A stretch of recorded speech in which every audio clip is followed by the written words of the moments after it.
Sa mga nagtatanong mga ka-farmers kung maganda ba i-crossbreed yung Black Australorp at saka Rhode Island Red, ang sagot niyan ay so ito mga ka-farmers yung mga manok natin. Ito yung ibang game fowl natin. Yan, nilagay na natin sa lupa para hindi masira yung kanilang paa.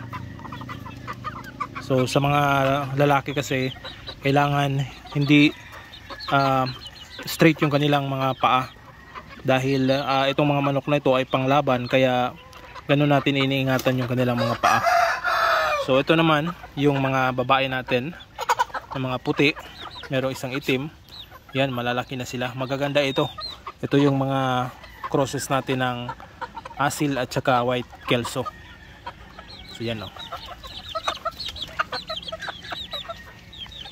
especially itong nasa taas. Yan, ang tatapang ng mga mukha nila.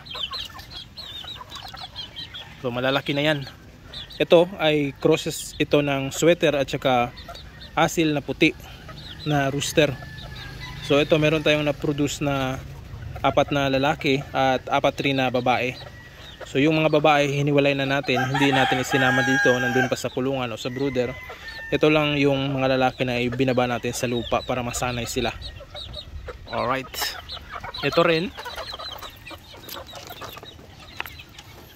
ang ilan sa mga sweater asil natin. Yan o, ang tatangkad nila. Gaganda yung kanilang body structure. So yan, meron tayong 4 dito, puro lalaki. Ito mga ka-farmers, yung iba nating mga tinatalian dito, yan yung asil natin na rooster. Yung iba nating mga manok yan sinisipon. Ito yung iba, mga babae natin dito. So yan yung sweater, 3 yan, nasa kulungan yung 2. Yan yung mga roundhead natin. Ito naman yung Milsim's Hatch na mga babae at saka yung 2 na asil. So dito mga ka-farmers, din nating mga manok na paitlogin. So sa ngayon hindi pa nangingitlog itong mga manok na ito. Siguro pag maganda yung panahon, pupurgahin natin ito sila at papaliguan. Dahil ito sa tingin ko tamang-tama na yung pangangatawan nila, at saka mga ilang linggo na lang ay dadating na din sa punto na mangingitlog na sila, dahil yun ang takdang oras na o takdang edad nila na mangingitlog sila. So yan o, yung kanilang mga pangangatawan ay forma na. So malalaki na rin yung pangangatawan nila. So siguro ay magsabay-sabay na itong mangingitlog. So pagkatapos nating purgahin ito, papaliguan natin at saka ibabalik natin dito, linisin natin yung kulungan nila. Katapos malinis yung kulungan, gagawa natin yan ng pugaran para doon na sila mangingitlog. Alright, so ito naman yung mga puti natin na nagka-cross sa barred rock at saka white leghorn. So kulang natin dito ay roosters. So nangingitlog na ito, pero hindi pa masyadong mga malalaki yung mga itlog nila. Yan o. At yung mga itim natin, ito yung topic natin ngayon. Yan. So yan yung resulta mga ka-farmers sa breeding natin ng Rhode Island Red at saka Black Australorp. So yan yung naging resulta. Yan o.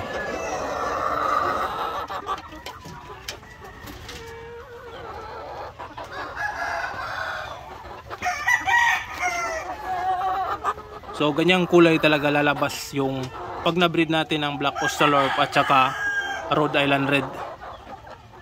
So meron tayong na-produce dito na 2 lang na piraso. So ito yung isa. So may pula sila sa dibdib. So ito pala yung mga itlog nila mga ka-farmers.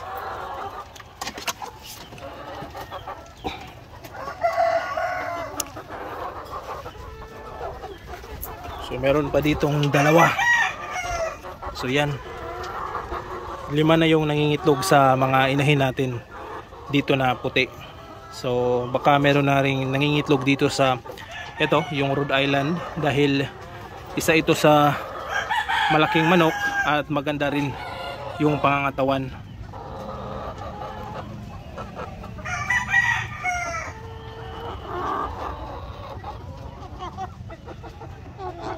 So itong mga itlog na ito ay pang-ulam lang natin dahil medyo maliliit pa. So siguro yung size nito ay small. Pwede naman nating ibenta kapag marami. Pero ito pa konti-konti lang ay ulamin muna natin ito. Alright. Sa mga nagtatanong mga ka-farmers kung maganda ba i-crossbreed yung Black Austalorp at saka Rhode Island Red, ang sagot niyan ay para sa akin mga ka-farmers, maganda talaga yung crossbreed ng Rhode Island at saka itong Black Austalorp. Nasubukan ko na ito noon na mag-breed, nakapagpalabas ako ng mga inahin at saka yung rooster. So simula tayo sa rooster mga ka-farmers. Itong Rhode Island Red ay at saka itong cross ng Black Austalorp, yung ginamit ko ay yung rooster ay Rhode Island Red at saka yung inahin naman ay Black Austalorp. Ang naging resulta ay ito yung kulay. So ganyan yung kulay mga ka-farmers na lumabas sa mga lalaki at saka sa babae. So same lang talaga yung kulay ng kinalabasan. So yung na-breed ko noon ay maganda yung naibigay na resulta sa akin. So magsisimula tayo dito sa mga lalaki na mga roosters na nalabas o nilabas nitong breed na ito. So yung roosters mga ka-farmers, madali silang lumaki, maganda yung body structure nila, mga matatangkad sila at saka mabilis lumaki yung kanilang pangangatawan.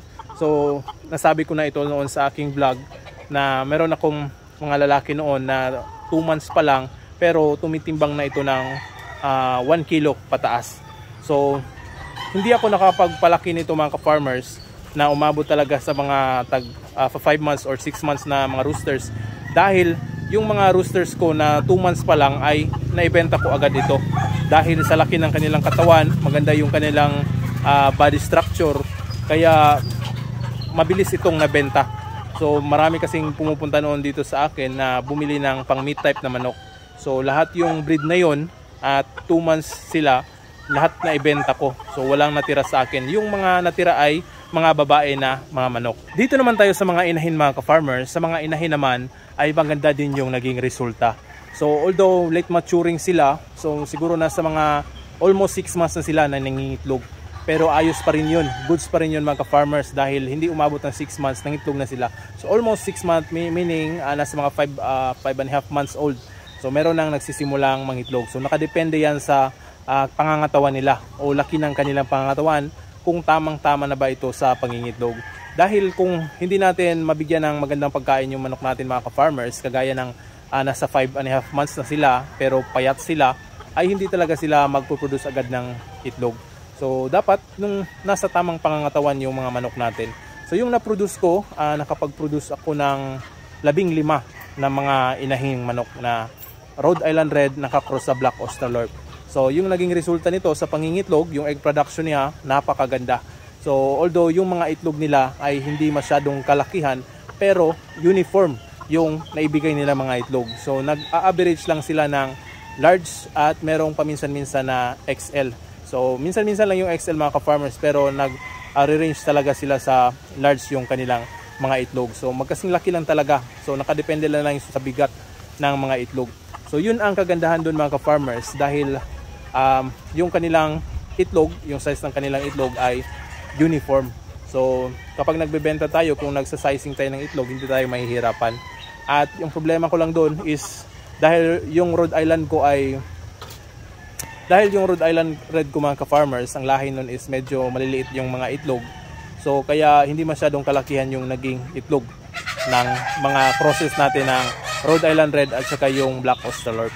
At yun namang mga inahin na yun mga ka-farmers ay hindi rin tumagal dito sa akin, na siguro naalagaan ko ito o napapakinabangan ko ito ng mga nasa mga 9 or 10 months old dito sa akin. So sa time na yon ay nagpo-produce na sila talaga ng maraming itlog. So almost everyday sila talaga na nangingitlog yung mga breed na yon.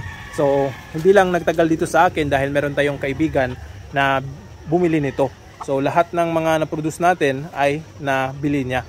So 14 lang yung nabili mga ka-farmers dahil yung isa ay namatay. So naibenta natin lahat dahil gusto ng kaibigan natin na makapag-produce o nagpo-produce siya ng egg para ibenta. So binigay na lang natin lahat yung na-breed natin dahil sa tingin ko naman noon ay meron naman akong mga materials o parent stock para makapag-produce ulit. So yun ang nangyari doon. So overall mga ka-farmers, maganda talaga yung na-produce ko na crossbreed ng Rhode Island Red at saka yung Black Austalorp. So sa health naman nila ay napakaganda rin. So hindi mataas yung mortality. So meaning minimal ang namamatay sa breed na nagawa ko nun. At hindi rin sila sakitin. So hindi mabilis tamaan ng sakit ng yung mga na-produce ko na Rhode Island Red at saka Black Australorp na cross. So yun mga ka-farmers, sa mga nagtatanong sa kung ano ba ang magandang crossbreed or ano, maganda bang nagawa natin na crossbreed na Rhode Island Red at saka itong Black Australorp.